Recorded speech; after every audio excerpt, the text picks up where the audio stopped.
Programme خبر اور تجزیہ میں خوش آمدید. میں ثنا نقوی. پروگرام میں میرے ساتھ موجود ہیں مزمل سہروردی صاحب. مزمل صاحب بہت شکریہ آپ کا. ناظرین، بات پیٹرول ایک بار پھر سے مہنگا اور فی لیٹر قیمت 6 روپے بڑھا کے اب ٹوٹل جو نئی قیمت ہے وہ 400 روپے ہو چکی ہے. موٹر سائیکل اور پبلک ٹرانسپورٹ کے لیے سبسڈی 1 ماہ کی توسیع کا تو فیصلہ کر دیا گیا ہے. کیا کریں گے میرے جیسے لوگ؟ آپ جیسے لوگ پبلک ٹرانسپورٹ پہ سفر کریں گے بس کر دیں. جس پر سبسڈی دی گئی ہے. آپ جیسے لوگ جو ہیں انہیں چاہیے کہ پبلک ٹرانسپورٹ کا زیادہ سے زیادہ استعمال کریں. بس اس کے بعد پھر ایک وقت آئے گا پھر آپ کہیں گے آپ جیسے لوگ ملک چھوڑ کے چلے جائیں گے، دنیا چھوڑ دیں، آپ ٹرانسپورٹ پول کا استعمال کریں، مل کر استعمال کریں ٹرانسپورٹ. اکیلے گاڑی میں نکلنے سے ذرا اجتناب کریں. اور یہ جو آپ کی لگژریس لائف ہے اس کو 1 اسٹیپ ڈاؤن لائیں. کون سی لگژریس لائف؟ یہ جو اکیلے گاڑیوں میں آپ سفر کرتے ہیں ان کو ذرا شیئر کریں چیزیں دنیا کے ساتھ. اور ٹیکنیکل بات یہ ہے کہ وار ٹائم ہے، دنیا میں $126 $116 پہ تیل جو ہے ٹریڈ کر رہا ہے اور اس کی وجہ سے تیل مہنگا ہے. یہ بات ٹھیک ہے، میں حکومت کو قصوروار نہیں سمجھتا اس مہنگے تیل کا. عام آدمی کی بس ہو گئی. عام آدمی کی بس ہو گئی. امریکہ میں $4 کا گیلن ہو گیا، جہاں 10 سال تیل کی قیمت نہیں بڑھتی تھی، $2 سے بھی نیچے رہتی تھی. یہ امریکہ کے صدر کو سوچنا چاہیے تھا نا جنگ میں کودنے سے پہلے. 47% تیل کی قیمت امریکہ میں بڑھی ہے، یورپ میں بڑھی ہے، دنیا میں ہر جگہ تیل مہنگا ہوا ہے، اکیلے پاکستان میں نہیں ہو رہا. پہلی بات آپ یہ سمجھیں. کم ہوتا تو نظر نہیں آ رہا. جنگ بند ہوگی تو کم ہوگا. جنگ بند ہونے کے بعد بھی کچھ مہینے تک تو ہم لگتا ہے سفر ہی کریں گے. نہیں، ہم دعا کریں گے اسی وقت بٹن تھوڑی ہے یوں کر کے بند کم ہو جائے گا. کیونکہ مذاکرات کی طرف تو اشارے بھی نہیں مل رہے. چلے دعا کریں مذاکرات کامیاب ہوں. لیکن ٹیکنیکل بات یہ کہ رات جس طرح ایک افواہ تھی نا 50 روپے مہنگا ہو جائے گا، اور پیٹرول پمپ سے جیسے لائن تھی تو بہت پینک تھا رات. اور میرے حساب سے گورنمنٹ نے کچھ 6 روپے بڑھائے ہیں. کچھ تو لوگوں کو ڈرا کے نا پہلے 50 روپے سنا کے تو پھر 6 روپے بڑھا کے انہوں نے سننے میں یہ آ رہا ہے کہ 6 روپے بڑھا کے آنے والے دنوں میں مزید بڑھایا جائے گا. تو یہ مینٹلی عوام کو پریپیئر کیا گیا ہے. لوگ سڑکوں پہ بھی نہ نکلیں. آپ دعا کریں جنگ بند ہو جائے. پہلی بات یہ ہے کہ آپ دعا کریں جنگ بند ہو جائے. اور میرے خیال میں یہ مشکل وقت ہے پوری دنیا پہ. دنیا بھر میں پیٹرول کا کرائسس ہے. پیٹرول کی وجہ سے اس وقت دنیا میں جو ملک جنگ میں ہیں، مطلب امریکہ، وہ خود اس کا شکار ہے. ڈونلڈ ٹرمپ صاحب نے خود آئل کمپنیوں والوں سے ملاقات کی ہے. اوپیک توڑا رہے ہیں کہ پیٹرول کی قیمت نیچے آ جائے. کارٹل توڑا جا رہا ہے. مطلب دنیا کے لیے آبنائے ہرمز بند ہے اور ادھر سے ان کا نیول بلاکڈ ہے. 20% دنیا کا تیل وہاں سے جاتا ہے. پاکستان کا ایک کنٹینر آبنائے ہرمز سے گزرا ہے. ہم نے کویت سے تیل خریدا ہے اور وہ تیل جو ہے آبنائے ہرمز سے ایرانیوں نے بھی اس کو آنے دیا ہے، امریکیوں نے بھی آنے دیا ہے. دونوں طرف سے وہ ہمارا کنٹینر جو ہے وہ کراچی پہنچ رہا ہے. اس کا تو ظاہر مطلب ہے کہ دونوں کا ٹرسٹ پاکستان کے اوپر ہے. دونوں کا ٹرسٹ پاکستان. دیکھیں اس تیل کے ساتھ ایک اور کرائسس بھی پاکستان میں آیا. وہ بجلی کا کرائسس آیا. آپ دیکھیں پچھلے 15-20 دن 25 دن لوڈ مینجمنٹ کے نام پر 8-8 10-10 12-12 گھنٹے لوڈ شیڈنگ ہوئی ہے. اور لوگوں کا مطلب ایک تو چلو پٹرول تو آپ کہہ سکتے ہیں کہ جی ہے مہنگا مل رہا ہے، بجلی تھی ہی نہیں. مطلب اس وقت گورنمنٹ کہہ رہی تھی کہ جب ہمیں گیس ہی نہیں مل رہی دنیا سے تو ہم بجلی کا کیسے بنائیں. پانی نہیں ہے ڈیمز میں، پن بجلی کم ہو گئی ہے. ادھر سے گیس سے بننے والے پلانٹ بھی بند ہو گئے ہیں. پیٹرول مل نہیں رہا، فرنس آئل پہ بن نہیں رہی. تو ملک میں ایک بجلی کا بحران بھی موجود تھا. چلے ایک اچھی خبر ہے، اویس لغاری صاحب نے اس کی کوئی ہمیں نوید سنائی ہے. اویس لغاری صاحب کہہ کیا رہے ہیں، فرما کیا رہے ہیں، سب سے پہلے سن لیتے ہیں، پھر اس کے بعد آپ کو بتاتے ہیں کہ لوڈ شیڈنگ تو جوں کی توں ہے، کیا ہوگا کچھ بتایا نہیں جا سکتا. چلیں جی سنتے ہیں. پن بجلی سے جو بن رہی ہے وہ اس وقت 6000 میگا واٹ پہ پہنچ چکی ہے جو 1000 ہوتی تھی. آپ کی ڈیمانڈ بھی بہت اوپر گئی ہے لیکن اس کے باوجود یہ پن بجلی 1 سے 6000 پہ گئی ہے. اور گیس کا ہمارا جو ہم نے اسپاٹ کے اوپر مہنگی گیس خریدنی پڑی کیونکہ قطری گیس نہیں آ سک رہی تھی آپ لوگوں کی سہولت کے لیے، وہ الحمدللہ کل پاکستان کے اندر پہنچ چکا ہے. اور اس کے پہنچنے کے بعد بجلی کی لوڈ شیڈنگ کا اب خاتمہ ہو چکا ہے. اللہ ہماری ٹرانسمیشن لائنز اور تمام چیزوں کو قائم دائم رکھے اور کسی آفت سے بچائے.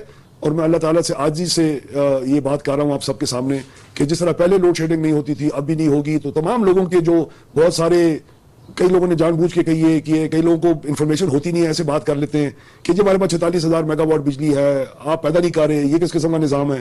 ایک تو ان کی اطلاع کے لیے 46000 میگا واٹ ہے نہیں جی، 32000 میگا واٹ ہے. اور وہ بھی مختلف سال کے مختلف وقت کے اوپر اس 32 کی کیپیسٹی بھی اوپر نیچے جاتی ہے کیونکہ اس میں ہائیڈل کا پانی سے بننے والی بجلی کا بہت بڑا ایک کردار ہوتا ہے. مظفر صاحب ساتھ ہی ساتھ انہوں نے کہا دعا ہے کہ ٹرانسمیشن لائنز ہر قسم کی خرابی سے محفوظ رہیں. यकीनन मतलब ट्रांसमिशन होनी बहुत ज़रूरी है, मतलब कोई धमाका हो सकता है, कोई दहशत गर्दी हो सकती है, कोई ख़राबी हो सकती है, वो बात तो अपनी जगह मौजूद है। लेकिन पाकिस्तान ने स्पॉट से गैस ख़रीदी है, कुछ आज़रबाईजान से ली है, और उस गैस के नतीजे में गैस से जो हमारे बिजली बनाने वाले प्लांट्स हैं वो चल पड़े हैं, जिसकी वजह से लोड मैनेजमेंट जो है वो अगर ख़त्म नहीं हो रही तो कम ज़रूर हो जाएगी मेरे ख्याल में। कुछ इलाके तो हैं जहाँ फोर्स लोड मैनेजमेंट की जाती है, क्योंकि वहाँ लाइन लॉसेस जाते हैं, बिजली की चोरी है, वो आम दिनों में भी वहाँ होती रहती है।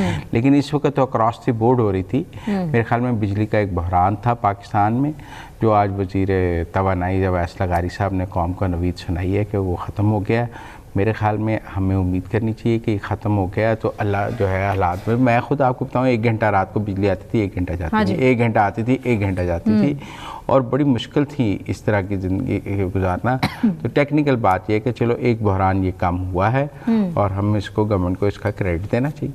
दे देते हैं जी क्रेडिट तो दे दिया। आप तो बोझल दिल से दे रही हैं, लेकिन हालांकि मेरे ख्याल में आपको खुले दिल से देना चाहिए। चलें जी, आवाम की भी तो करनी है ना, अवाम की खुशी लोड शेडिंग जारी रखने में है, ये खत्म होने में है? खत्म होने में है, लेकिन अभी खत्म हो रही है तो फिर अवाम खुश होंगे मेरे ख्याल में। जब अवाम खुश होंगे तब उनका भी जिक्र नहीं, अगर आप क्रेडिट दे दें अगर लोड मैनेजमेंट खत्म हो रही है, लोड शेडिंग खत्म हो रही है, तो अवाम खुश होंगे या नाराज होंगे? खुश होंगे। अच्छा, जब होगी तब इसका हम करेंगे जरूर। मेरे ख्याल में अवैस लगारी साहब ने ऐलान किया है तो यकीनन उन्होंने कोई, फिर हम अवाम की राय के साथ प्रोग्राम जरूर करेंगे, पक्की तैयारी के साथ उन्होंने ऐलान किया होगा, वरना वो आकर टीवी। अवैस लगारी ना रोज प्रेस कॉन्फ्रेंस करने वाला वजीर है, वो काम करने वाला वजीर है, ज़्यादा बातें नहीं करता वो। उन्होंने पावर सेक्टर में IPPs की रिफॉर्म्स की हैं, पावर सेक्टर में बहुत रिफॉर्म्स की हैं, बिजली की कीमत को कम करने पर भी बहुत काम किया है अवैस लगारी ने, और उनके काम को ना सब हलकों में वज़रा की जो ओहदा है वो बड़ी जिम्मेदारी वाला ओहदा है। फौजी और दूसरे सिविल और फौजी दोनों तरफ अवैस लगारी के काम को बहुत तारीफ से देखा जाता है कि उन्होंने इस शोबे को काफ़ी लुक आफ्टर किया है और उन्होंने इसको समझा भी बहुत है और वो इसको लेकर भी चल रहे हैं। आप देखें वो बिजली के 1-1 रुपए कीमत कम करने पर तवज्जो है। तो टेक्निकली मेरे ख्याल है वॉर ने बहुत डिस्टर्ब की हैं चीज़ें, लेकिन उम्मीद है जंग ख़त्म हो जाएगी तो पेट्रोल और बिजली के जो बहरान है ये ख़त्म हो जाएंगे। मुज़म्मिल साहब, हालात नहीं बता रहे कि जंग ख़त्म हो जाएगी या मुज़ाकरात की मेज़ पर एक बार फिर से ईरान और अमेरिका बैठेंगे, क्योंकि जिस तरह से हाइपरसोनिक मिज़ल्स को नस्ब किया जा रहा है, उनको फिक्स किया जा रहा है, ना सिर्फ उर्दन में, इजराइल में, आयरन डोम UAE में जो है वो फिक्स कर दिया गया, और दूसरी तरफ ईरान भी ऑब्वियसली स्ट्रेट ऑफ हॉर्मज़ का जो कंट्रोल है उस पर कॉम्प्रोमाइज़ नहीं करेगा। दोनों तरफ एक दूसरे की तोपों का रुख है, लेकिन अगर खुदा न खास्ता अगर जंग होती है तो ये बड़ी ख़तरनाक जंग होने वाली है। इसकी तैयारियाँ जो नज़र आ रही हैं, दुआ ये की जा सकती है कि मुज़ाकरात हो जाएं, मामला ठीक हो जाए, पूरी दुनिया इसकी लपेट में है। आपको क्या लगता है कि हालात किस तरफ जा रहे हैं? देखें, ये जंग के ना दो, एक तो है नेवल ब्लॉकेड जो अमेरिका ने इस वक्त किया हुआ है, और अमेरिका का ख्याल है कि जो नेवल ब्लॉकेड है ये ईरान को इकोनॉमिकली ब्लीड करेगा, क्योंकि वो उसकी तेल की एक्सपोर्ट्स ज़ीरो हो रही हैं, तेल बिक नहीं पाएगा और वो उनको तेल बेचने से रोक रहा है। अब तेल का मामला ये है कि जो कुएँ हैं आपने उनसे ड्रिलिंग करते रहना है और स्टोरेज की एक ख़ास आपके पास सलाहियत होती है, या वो ड्रिलिंग बंद करेंगे या स्टोरेज ख़त्म करेंगे, क्या करेंगे, तो एक मुसीबत में ईरान इस नेवल ब्लॉकेट से फंस सकता है। ये अमेरिकन कैलकुलेशन है। अब वो कितने दिन का तेल वो और है, 10 दिन है, 15 दिन है, ड्रिलिंग कैसे रोकेंगे? देखिए, ईरान के लिए भी तेल एक्सपोर्ट करना उनके लिए काम है, वो 90% तो वैसे चाइना को करते थे, लेकिन एक नेवल ब्लॉकेट से ख्याल है कि ईरान पर माशी दबाव बढ़ेगा। पाकिस्तान ने 6 रूट्स ईरान के साथ ट्रेड के खोले हैं, जो जिसमें ईरान को दवाइयाँ, खाने पीने की हर चीज़, उसमें ऑयल नहीं है, ऑयल पे सैंक्शन है, बाकी हर चीज़ पाकिस्तान ने ईरान को देने के लिए 6 ट्रेड रूट्स ईरान को खोले हैं और ईरान को तजारती रियायत भी दी हैं, क्योंकि पाकिस्तान ईरान के साथ खड़ा है। और ईरान, बहुत सारे लोगों की जो ये राय थी कि पाकिस्तान तो बिल्कुल अमेरिकन गेम खेल रहा है, वो देख लें कि हमने ईरान के साथ 6 ट्रेड रूट्स खोले हैं, उनको हर चीज़ की चीज़ दें, मदद करने के लिए हम तैयार हैं। अब मैं ये समझता हूँ, जहाँ तक जंग की आपने बात की है, देखें ये सीज़ फायर और ये नेवल ब्लॉकेट का एक टाइम लाइन होगा, ये बहुत लंबा नहीं चल सकता, कहीं ना कहीं चीज़ों को कंक्लूड होना होगा, क्योंकि चीज़ों की पॉलिटिकल कॉस्ट भी होती है। اب صدر ٹرمپ کی طرف بھی ایک پولیٹیکل کاسٹ ہے اور مشتبہ خامنائی کی طرف بھی ایک تو جو آرمی ڈپلوائے کی جا رہی ہے، ہائپرسونک میزلز جو ہیں دیکھیے ٹیبل پہ لانے کے لیے دباؤ بھی ہو سکتا ہے اور پھر اینڈ پہ استعمال بھی کرنے پڑ سکتے ہیں، طیارے بھی پہنچائے جا رہے ہیں، بالکل پہنچائے جا رہے ہیں، جنگ کی بھی تیاری ہے اور امن کی بھی تیاری ہے، اور پہلے سے کہیں زیادہ کی تعداد میں اس دفعہ بالکل جو لیپسز پچھلی دفعہ ہوئے ہیں ان کو کور کرنے کی کوشش کی جا رہی ہے، جہاں سے ایران نے لاسٹ ٹائم سٹرائک کیا ہے اس سٹرائک کو روکنے کی کوشش کی جا رہی ہے، ایران کو بھی نئے کسی اسٹریٹجک پلان سے آنا پڑے گا، اور ایران کے پاس تو ہے کیا نیا اسٹریٹجک پلان، کیا اس کے لیے وہ جس کی طرف وہ بار بار اشارہ بھی کر رہے ہیں، ان کے وکٹری سپیچ اگر اٹھا کے دیکھ لیں مشتبہ خامنائی کی تو انہوں نے بھی دیکھیں مشتبہ خامنائی کی وکٹری سپیچ کے اوپر نا میرا ایک رائے ہے کہ وہ خود کیوں نہیں سامنے آ رہے، نہ دیکھیں وہ بنکر میں ہے، محفوظ ہے، وہاں سے بھی ویڈیو ریکارڈ ہو سکتی ہے، کو اس کے اوپر ٹائم تو نہیں آ جاتا ایسے میں جہاں چپے چپے پر ان کو کسی پر مطلب کیا بھروسہ نہیں، کوئی تو ان کا مددگار ان کے ساتھ ہوگا، غدار بیٹھے ہیں ہر جگہ، وہ تو ایرانی ہی غدار ہے نا، ایران میں ایرانی ہی غدار ہیں، کوئی باہر سے تو غدار نہیں گئے ہوئے نا، ایجنٹس کہہ لیں، چلو وہ ایجنٹس ایرانی ہی ہیں نا، کوئی اسرائیلی تو ایران میں نہیں رہتا، جنگ وہ میں تو ایرانی ہی ہیں جو موساد کے ایجنٹ ہیں، وہ کوئی باہر کے لوگ تو ہے نہیں۔ مزمل صاحب بریک سے پہ جانے سے پہلے مجھے ایک جلدی سے سوال بتا دیں کہ ٹرو کاسٹ کیا ہے ایران وار کی، $50 بلین یا پھر جو ایران جس کی طرف اشارہ کر رہا ہے کہ $100 ارب تک پہنچ چکی ہے، امریکنز نے $25 بلین کوٹ کی ہے اپنی کانگریس کو، کر دیا، باقی کاسٹ یو اے کی ہوگی، سعودی عرب کی ہوگی، کویت کی ہوگی، قطر کی ہوگی، بحرین کی ہوگی، مل کر $100 بلین سے اوپر ہو سکتی ہے، ٹھیک ہے، پھر اس کا مطلب ایران نے 10 سال پیچھے دھکیل دیا امریکہ کو، ان کو $100 بلین سے فرق نہیں پڑتا، آپ یہ بات سمجھیں، یہ امیر اور امیر اور غریب کے فرق کو سمجھیں، امریکن اکانومی کو اس سے فرق نہیں پڑتا، ایرانین اکانومی کو فرق پڑتا ہے۔ بریک لیتے ہیں، بریک کے بعد ہمیں احمد حسن العربی جوائن کریں گے، ہمارے ساتھ رہیے۔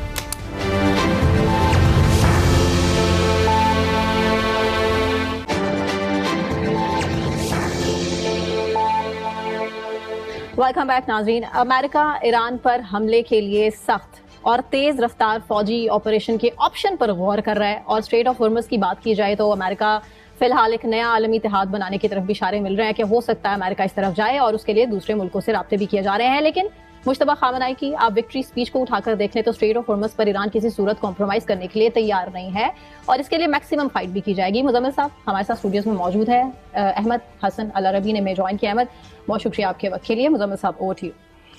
عربی، آپ کو کوئی نیگوشیشن چلتی نظر آ رہی ہیں یا جنگ کے بادل منڈلانے شروع ہو گئے ہیں؟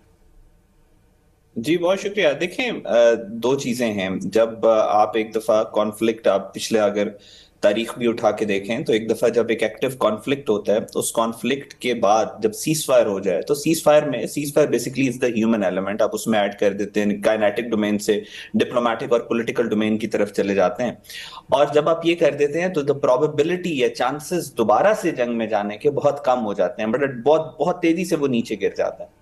تو ابھی بھی یہ دونوں ممالک جو ہیں ایران اور یو ایس، ان کی جو نیگوسیشن ہیں یا ٹاکس ہیں، جو ایک فریم ورک، ایک کنسالیڈیٹڈ پیس کی طرف جو فریم ورک جانے کے چانسز ہیں، مجھے وہ بہت زیادہ نظر آ رہے ہیں as compare to these two countries دوبارہ سے جنگ میں جائیں۔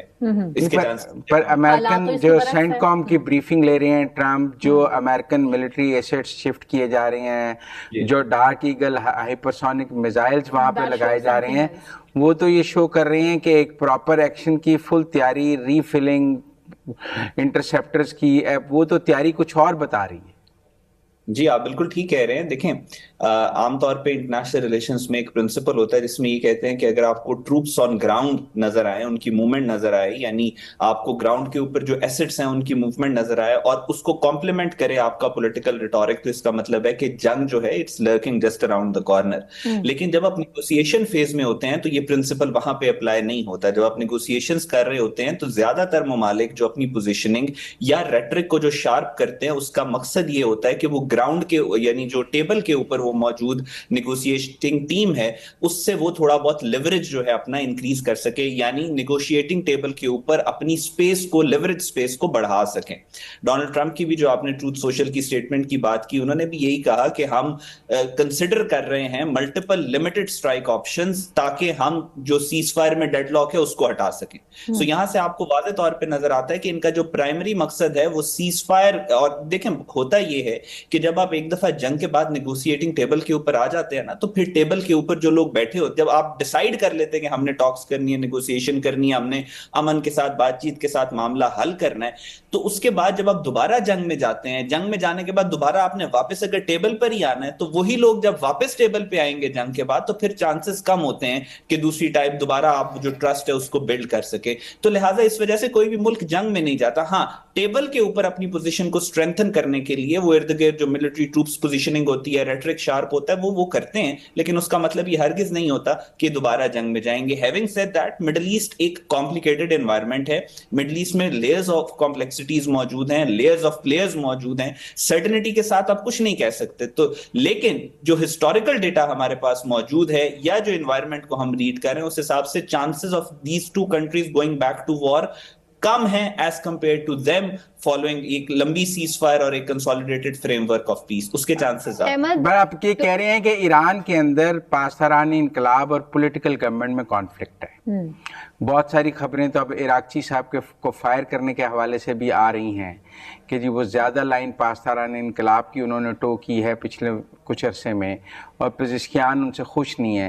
یہ جو کانفلکٹ ود ان ایران ہے بٹوین پاسداران انقلاب اینڈ دی پولیٹیکل گورنمنٹ, اصل میں تو یہ ڈیڈ لاک کا ذمہ دار ہے یا امریکہ ڈیڈ لاک کا ذمہ دار ہے؟ Maybe these are just rumors.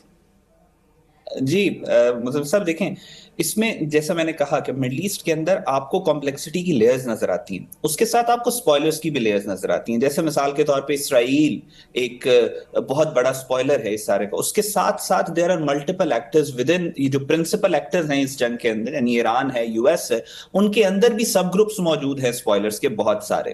ٹھیک, لیکن اس کا آپ ایران کے اندر بھی ہو سکتا ہے سپوائلرز موجود ہوں, یو ایس کے اندر بھی ہو سکتا ہے سپوائلرز. جیسے آپ نے ایران کی بات کی, اسی طرح جو ریومرز ہیں وہ یہ بھی ہیں کہ ریومرز کیا اس میں حقیقت بھی ہے کہ امریکہ کے اندر جو اے پیک کی لابی ہے وہ چاہتی ہے کہ جنگ جو ہے وہ مزید بڑھے, وہ بھی ایک سپوائلر ہے. تو اس سچویشن کے اندر اگر آپ یہ بات کریں, مثال کے یہ ریومرز کچھ بھی ہوتی ہے, کچھ خبریں جان بوجھ کے بھی پھیلائی جاتی ہیں, تو اس سچویشن میں ڈیورنگ وار اگر آپ یہ بات کریں کہ گورنمنٹ کے اندر یا کسی ملک کے اندر جو ہے اختلاف ہے, تو وہ ایک طرح کا ڈیتھ سینٹینس ہوتا ہے نیگوشیٹنگ ٹیبل کے لیے.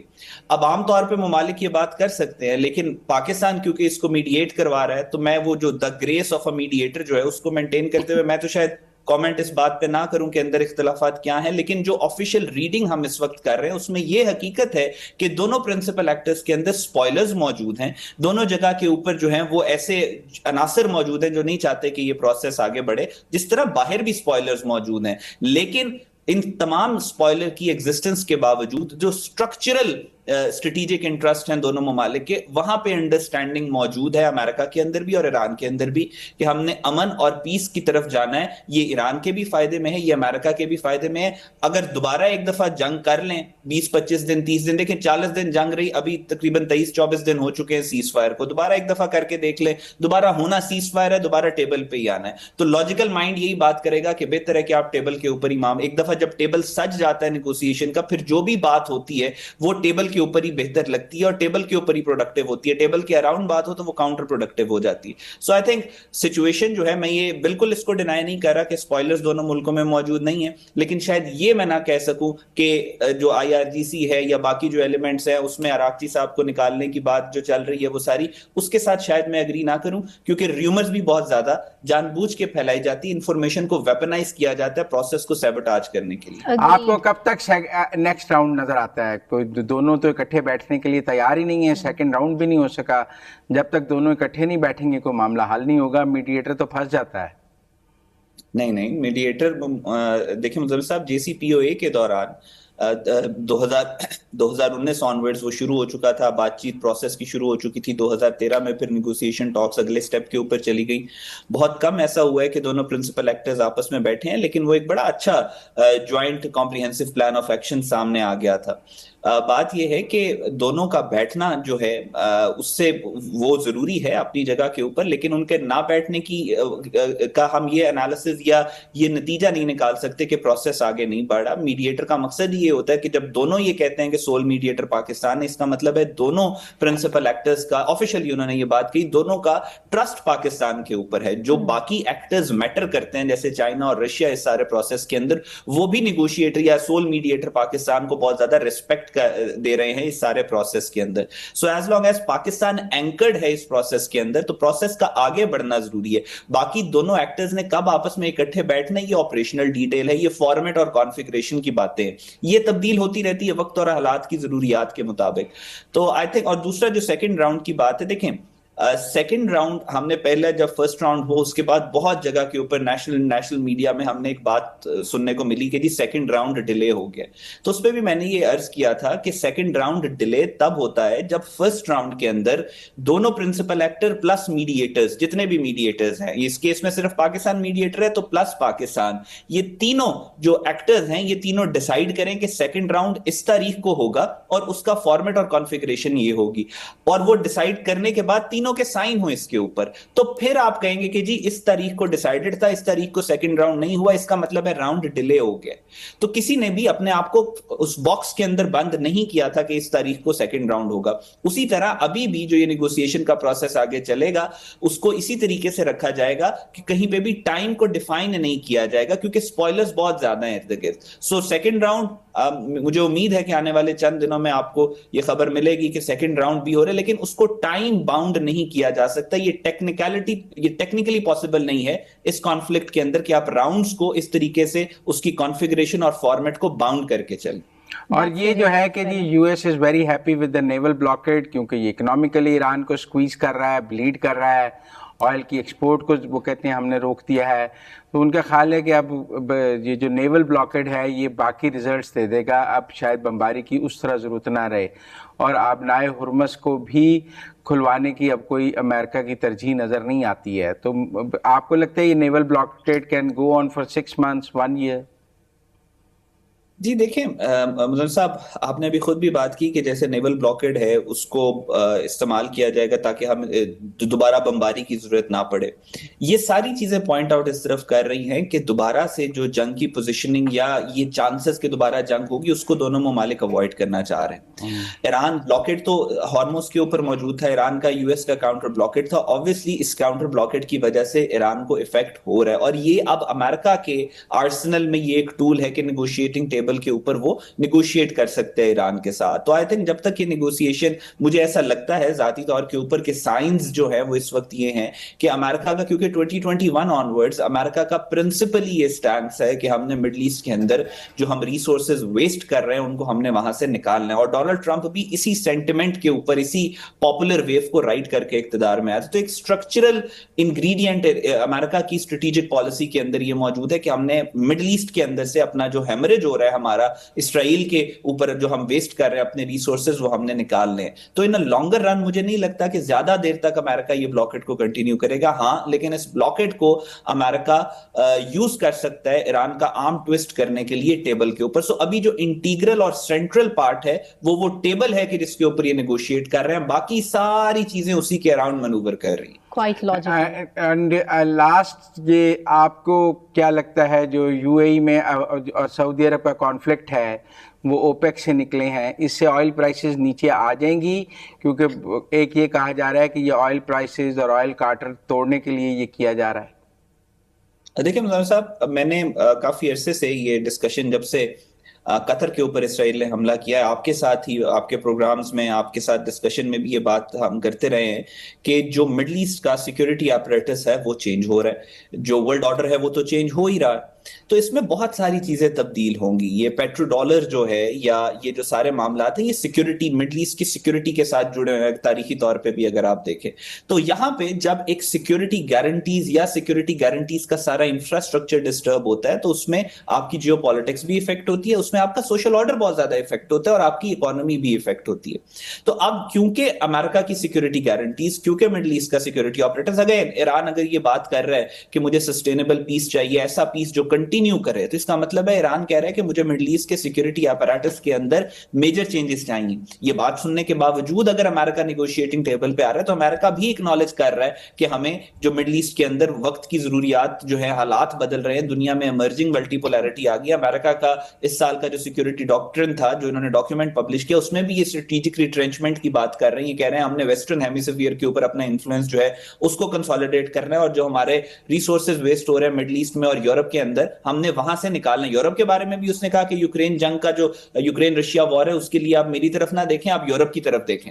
सो अमेरिका यहां से निकाल, अब जब ये सारी चीजें मंजरे आम पे आएंगी, जब ये चेंजेस आएंगी, तो ऑब्वियसली इससे पेट्रोल की प्राइसेस जो हैं वो बहुत डीपली कनेक्टेड है मिडिल ईस्ट के सिक्योरिटी इंफ्रास्ट्रक्चर के साथ। जब सिक्योरिटी इंफ्रास्ट्रक्चर में चेंजेस आएंगी तो ये इंफ्रास्ट्रक्चर जो हमें इकोनॉमी का नजर आ रहा है, जिसमें ऑयल है, गैस है, बाकी रिसोर्सेज है मिडिल ईस्ट के, उनमें भी खातिर खा तब्दीली देखने में आ सकती है। लेकिन ये सब डिपेंड करेगा कि ईरान यूएस वॉर आगे या नेगोशिएशन जो है वो आगे किस तरफ जा रही है, किस तरह की चेंजेस आ रही हैं, कितने अरसे में वो तब्दीली आएगी और कितने अरसे में वो एग्जीक्यूट होगी मिडिल ईस्ट के अंदर। अच्छा, कुछ इंडिया ने एक्सरसाइजेस पाकिस्तान के बॉर्डर पे शुरू की हैं, जिससे कुछ कहा जा रहा है कि जी बॉर्डर टेंशन्स हैं इंडिया के साथ बढ़ रही हैं, कुछ संदूर 2 की बात कर रहा है। आप क्या देख रहे हैं पाक इंडिया रिलेशंस में? बॉर्डर टेंशन्स देख रहे हैं, दोबारा कोई जंग देख रहे हैं, क्या देख रहे हैं?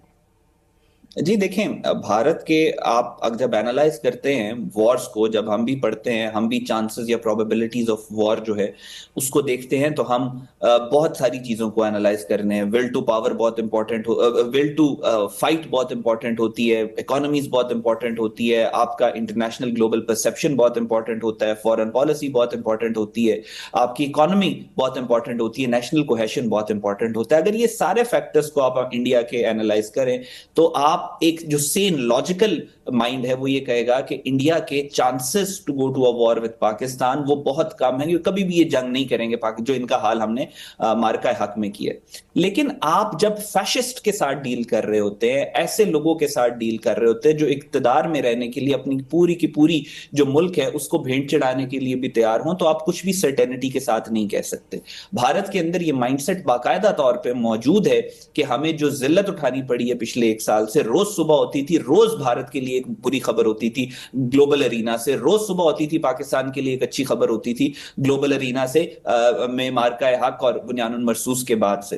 सो भारत के अंदर ये सोच मौजूद है कि अगर हम दोबारा से जो हमारा खोया हुआ वकार है उसको हासिल करना चाहते हैं तो वो उसी तरीके से हासिल करना पड़ेगा कि जिस तरीके से पाकिस्तान ने किया, विच इज बैटल ग्राउंड के ऊपर आपको टेस्ट करना पड़ेगा। अब अगर आप लॉजिकली सोचें तो मई के महीने में पाकिस्तान ने उनके साथ किए, दोबारा पाकिस्तान के ऊपर अगर हमला करेंगे तो पाकिस्तान उससे कई गुना ज्यादा रिस्पांस देगा इनको, क्योंकि पाकिस्तान का तो डॉक्ट्रिन क्लियर है कि हमने डिटरेंस जो है वो क्रिएट करके रखनी है, जैसे हमने पहले करके दिखाई है वैसे ही हम आगे भी करेंगे।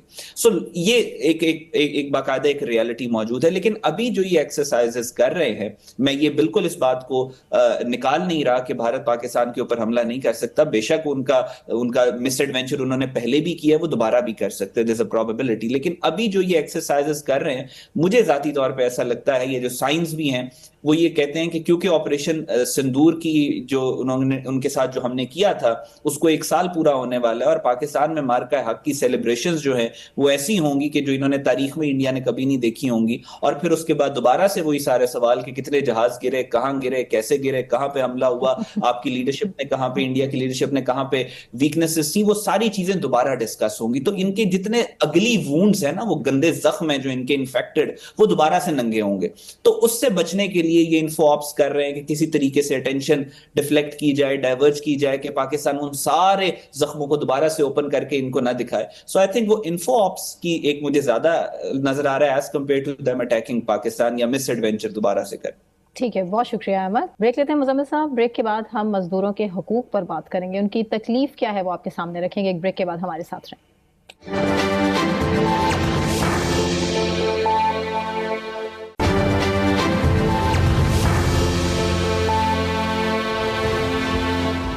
वेलकम बैक नाज़रीन। मज़दूरों का दिन सिर्फ पाकिस्तान ही नहीं बल्कि पूरी दुनिया में मनाया जा रहा है, लेकिन पाकिस्तान की स्पेसिफिकली बात करें तो क्या सेमिनार्स और रैलीज़ के अलावा क्या असल में हकीकी मायनों में मज़दूरों के लिए कुछ किया भी जा रहा है या नहीं? क्योंकि بہت سے مزدور ایسے ہیں پاکستان میں ہی جن کو آج کے دن کی اہمیت کا ہی اندازہ نہیں ہے، انہیں پتہ ہی نہیں ہے کہ ان کے حقوق کیا ہیں، اور آج بھی کتنے مزدور ایسے مزمل صاحب جو کہ شاید اپنی ڈیوٹیز پر ہیں اور کام کر رہے ہیں، اور یہ پورے پاکستان میں ایک چھٹی اناؤنس کر دینا اور لوگوں کا سیمینارز یا ریلیز منعقد کر کے اپنی ڈی پیز چینج کر کے یا مزدوروں کے حق میں کوئی بات کر کے، کیا آپ کو لگتا ہے کہ اٹ از انف؟ دیکھیں ہیں بہت تلخ بندہ ہے مزدور کے اوقات، بے شک، اور پھر کہا کہ جس کھیت سے دہقاں کو میسر نہ ہو روزی، اس کھیت کے ہر خوشہ گندم کو جلا دو۔ بے شک، تو میرا مطلب ہے مزدور، شکاگو کے مزدوروں نے یہ یوم اپنے حقوق کے لیے یہ جنگ شروع کیا تھا، اور پھر لیکن میں آپ کو ایک بات بتاؤں، آج مہنگائی جتنی بڑھ گئی ہے اور اکانومی کا جو حال ہے، یس، اس میں مزدور بہت پس رہا ہے۔ بے شک، میں نے سڑکوں پر پچھلے دنوں ایک روڈ شو کیا، پہلے کہتے ہیں ہفتے میں 5 دن دہاڑی مل جاتی تھی، 6 دن، اب 2 دن بھی مشکل سے ملتی ہے۔ پینفل، اب وہ کہتے ہیں ہم روز صبح اڈے پہ آتے ہیں اور خالی ہاتھ گھر جاتے ہیں، خالی ہاتھ گھر جاتے ہیں۔ مزدور ہے، مستری ہے، پینٹر ہے، دیہڑے راج ہے، کلی ہے، آپ سمجھیں جو ہمارا بیسک کام کرنے والا آدمی ہے، ہنرمند آدمی ہے، اس کو کام نہیں مل رہا، اور پاکستان میں کنسٹرکشن کی ایکٹیویٹی رکی ہوئی ہے، فیکٹریز کی شفٹیں ختم ہوئی ہیں، اور پھر جو ان دنوں مہنگائی ہوئی ہے، یہ اس کی وجہ سے عام طبقہ بھی کچھ نہیں کروا رہا گھر میں، تو وہ مزدور کیا کریں گے، کہاں کی دہاڑی ہے۔ وہ مجھے ایک پینٹر نے کہا کہ سر پہلے لوگ سال بعد گھر میں نا کلئی یا پینٹ کرا لیتے تھے، اب 2 3 سال نہیں کراتے ہیں، کیونکہ گھروں کے حالات ایسے ہو گئے ہیں، جس کی وجہ سے مزدور بہت پس رہا ہے۔ پھر ہمارے یہاں حکومتیں جو ہیں وہ منیمم ویج کا حکم تو جاری کر دیتی ہیں، 40,000، لیکن دے کون رہا؟ دیکھیں سوال یہ کہ دے بھی کوئی نہیں رہا، اور مارکیٹ میں سخت بھی نہیں ہے دینے کی، ٹھیک ہے نا، اور پھر اس کی جو امپلیمنٹیشن ہے اس میں مسائل ہیں۔ میرے ذاتی طور پہ یہ خیال ہے کہ یہ جو ہمارا مزدور طبقہ ہے یہ بہت اگنورڈ ہے، بہت اگنورڈ، ہم سب اس کی بات بہت کرتے ہیں، لیکن اس کے لیے عملی طور پہ کوئی زیادہ کام نہیں ہوتا ہے کہ ان کے لیے کوئی کیسے دہاڑی، کیونکہ اکانومی کا سرکل چلے گا تو مزدور کا روزگار چلے گا، بے شک، تو اور یہ جو دہاڑی دار مزدور ہیں یا جو ورکر ہیں، جو لیبر ہے، جو اور مختلف کام کرتی ہے، فیکٹریز میں کام کرتی ہے، ملز میں کام کرتی ہے، یہ سب جو ہیں یہ براہ راست ملک کی اکانومی چلے گی تو انہیں روزگار ملے گا۔ اور مزمل صاحب میجورٹی ان میں سے وہ ہے جس نے روز کے روز کمانا ہے اور پیسے گھر لے کے جانا ہے، تو ان کا سرکل چلے گا۔ یہ روز جیتے ہیں، روز مرتے ہیں۔ وہ کہتے ہیں جس دن دیہاڑی مل جاتی ہے اس دن روٹی کھا لیتے ہیں، جس دیہاڑی نہیں ملتی ہے۔ میں ایک مزدور کو ملا، اس نے کہا جی، میں نے کہا جب دیہاڑی نہیں ملتی تو کیا کرتے ہو؟ اس نے کہا جی گھر کا فریج بیچ دیا، گھر کا ٹی وی بیچ دیا، پھر بیچ کے گزارا کرتے ہیں، پھر دیہاڑی ملتی ہے پھر کچھ خرید لیتے ہیں، نہیں ملتی تو بیچ دیتے ہیں۔ افسوس کی بات میں بتاؤں، آج میں نے وزٹ کیا، کچھ مزدور ایسے ہی سڑک کنارے بیٹھے تھے اور میں نے ان سے پوچھا آج کا دن تو آپ کی چھٹی کا دن ہے، آپ کو پتہ ہے کہ آج کتنا بڑا دن ہے، آپ کے حقوق کے حوالے سے آواز اٹھائی جاتی ہے، اور وہ لوگ یہ کہہ رہے تھے کہ چونکہ آج چھٹی کا دن ہے ہمیں اپنے حوالے سے تو نہیں پتا، لیکن لوگ چھٹی کے دن ہم سے کام کرائیں گے، اسی لیے ہم کام کرنے کے لیے آئے۔ بالکل، کام کی جو تلاش ہے، میں آپ کو بڑی سمپل بات بتاؤں، اور یہ لوگ جب وہاں بیٹھے ہوتے ہیں مزدوری کی تلاش میں، جو ہمارے ہاں مختلف شہروں میں پوائنٹس بنے ہوئے ہیں جہاں سے آپ کو مزدور اور راج اور لیبر اور سب کچھ مل جاتا ہے، ان کو جو ان میں سے نہیں جاتے دیہاڑی پہ، ان کو دوپہر کا کھانا، رات کا کھانا وہاں ملنا مشکل ہو جاتا ہے۔ تو میرا ذاتی طور پہ یہ خیال ہے کہ جو ہمارا مزدور طبقہ ہے، جو دیہاڑی دار طبقہ ہے، جو اگنورڈ طبقہ ہے، جو انفارمل طبقہ ہے، دیکھیں یہ کسی کا ملازم نہیں ہے۔ پہلی بار دیکھیں نا، جو فیکٹریوں والے ہیں وہ کچھ ملازم ہیں، جو ملوں والے ہیں ملازم ہیں، جو دفتروں میں کام کر رہے ہیں وہ ملازم ہیں، جنہیں مہینے بعد کچھ نہ کچھ تنخواہ مل جاتی ہے، کچھ ہیں جن کی مہینے کی تنخواہ نہیں ہے۔ دیکھیں نا، وہ ہوائی روزی والی بات ہے، مل گئی تو مل گئی، اور وہ ہماری اکانومی کا صحیح بیرومیٹر ہے कि देखिए ना, इकॉनमी चलेगी तो उनको रोज़गार मिलेगा। मतलब आप स्टेशन पे जाके कुलियों से बात करें तो वो कहते हैं काम कम हो गया, कम हो गया। रेलवे स्टेशन के कुली जो लोगों है ने वो आपको जाहिर है बताता वो है, ट्रैवलिंग छोड़ दी वो है, कहते हैं कम कर लोग दी अब है। कुली नहीं लेते हैं क्योंकि लोग समझते हैं कि मैंने उन्हें सामान खुद उठा तो मेरा ज़ाती तौर पे ख्याल है कि हुकूमत को हमें पाकिस्तान के मज़दूरों के लिए कोई एक मरबूत पॉलिसी बनानी चाहिए, और इन लोगों को अगर रोज़गार नहीं मिलता तो क्या होगा, और इनके लिए कुछ सोशल रिफॉर्म्स होनी चाहिए, क्योंकि बातों से तो वाकई काम नहीं बातों से बनने तो काम वाला। नहीं चलेगा। कुछ मजदूर हमारे साथ, हमने उनसे बात भी की है, टीम हमारी गई थी, हमने उसकी खबर और तज्जिया की, उनसे बात की है उन्होंने मजदूरों से, क्या कहा उन्होंने, उनकी ज़ुबानी आपको सुनाते हैं। आज यकम में मजदूर दे, मजदूरों के लिए आज जिस दिन की याद में ये छुट्टी मनाई जाती है, मजदूर तो बेचारे काम कर रहे होते हैं और जो छुट्टी मना रहे होते हैं वो सरकारी लोग होते हैं, यानी मेहनत मजदूरों की और छुट्टियां मना रहे हैं सरकारी लोग। यहाँ पर देखें मजदूर को मिलता क्या है, मजदूर को गवर्नमेंट की तरफ से 40,000 रुपये पर मंथ का है हिसाब किताब है। हुकूमत अपना जिस हिसाब पे हर जगह अपना रेट चलाती है, ठीक है, लेकिन इस जगह पर हुकूमत कहाँ खड़ी हुई है? 40,000 रुपये क्यों नहीं आवाम को मिलता है? कोई 22,000 रुपये कहीं पे मिलता है, कहीं मतलब 25,000 मिल रहा है, कहीं 28,000 मिल रहा है। हुकूमती रेट कहाँ है? मजदूर को अपनी मजदूरी से मतलब है। 1,000 रुपये 1,200 रुपये आजकल मजदूर को मिल रहा है, इसमें क्या बनता है? तकरीबन मेरे ख्याल से कल ही पेट्रोल बढ़ा है, 6-8 रुपये या 10 रुपये बढ़ा है, और मेरे ख्याल से तकरीबन 400 रुपये से बातें कर रहा है। आटा कितना महंगा हो गया, हर चीज़ कितनी महंगाई, अगर आप इसको कैलकुलेट करोगे तो आप मुझे बताओ, ये 1,200 तो आपको बराबर नहीं होते, या 1,000 रुपये तो बराबर नहीं होते। इसमें आवाम कहाँ जाए? मतलब आज इससे लो, कल उससे पकड़ो, कल उससे पकड़ो, बस आम आदमी मतलब इसी तरह जिंदगी गुजारे। अस्सलाम वालेकुम भाई, मैं ये पैगाम देना चाह रहा था, हुनरदार आदमी रोले पे ने बहुत परेशानी बनी है, कोई मुल्क साडा ठीक हो जाए। अल्हम्दुलिल्लाह मैं खुद पकवाई का कारीगर है, अल्फाजा के नाम का मेरा किचन है सी। मुल्क के हालातों में किचन बंद हो गया, तो इस टाइम बच्चियाँ पालनिया वास्ते आटे से आया पे, कभी मेरी दिहाड़ी लगती कभी नहीं लगती। 6 बेटियां, तो दुआ करो अल्लाह पाक मेरे हाथ बेहतरी करे। मैं जो कमा के लैके जाना तो हांडी पकनी है, कमा के नहीं लैके जाना तो हांडी नहीं पकनी। बच्चियां दी फीसां दवा या घर के खर्चे करा या बच्चों के कपड़े बनावा, की करा। कोई 1,500 देता है, कोई 2,000 देता है, कोई 1,000 देता है, कितने 2,500 दिहाड़ी चल रही है, कोई नहीं देता 2,500 रुपये हमें।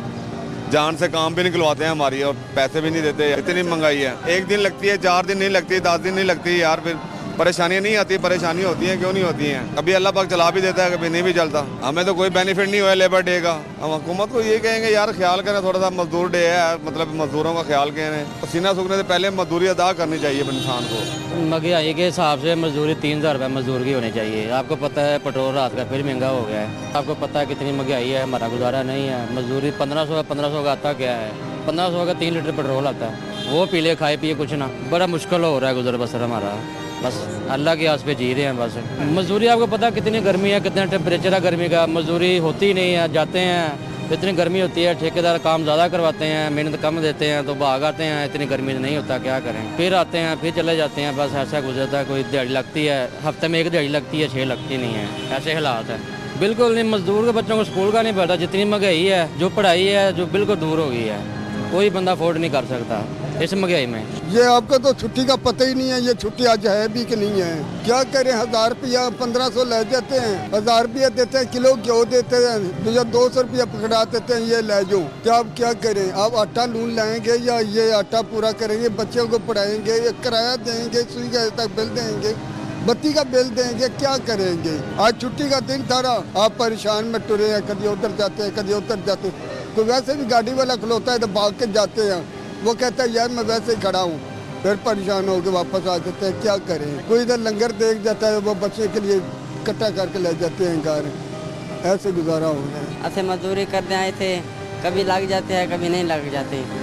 हमें 1,500 देते हैं, काम भी बहुत होता है, हम काम करते हैं, कभी घंटा ऊपर लगवा लेते हैं, पैसे नहीं देते, कभी कैसे हमारे घर नहीं चल रहा है, इधर अड्डे पे कभी काम लगता है कभी नहीं लगता। वैसे सारी कोई बीमार वजह में नहीं था, 1,500 बीमार है, 2,000-2,500 का काम होने थे, साकू लेने 1,500 1400 कहीं पैसे नहीं भी मिलते हैं, काज जाते नहीं मिलते, बहुत मुश्किल नाल सारी ज़िंदगी गुजरती भी है, घर के अखराजात भी पूरे करने होते हैं।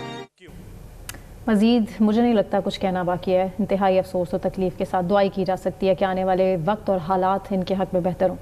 مزمل صاحب بہت شکریہ آپ کا بھی. ناظرین اسی کے ساتھ مجھے ثنا نقوی کو اجازت ہے. اپنا خیال رکھیں. اللہ حافظ.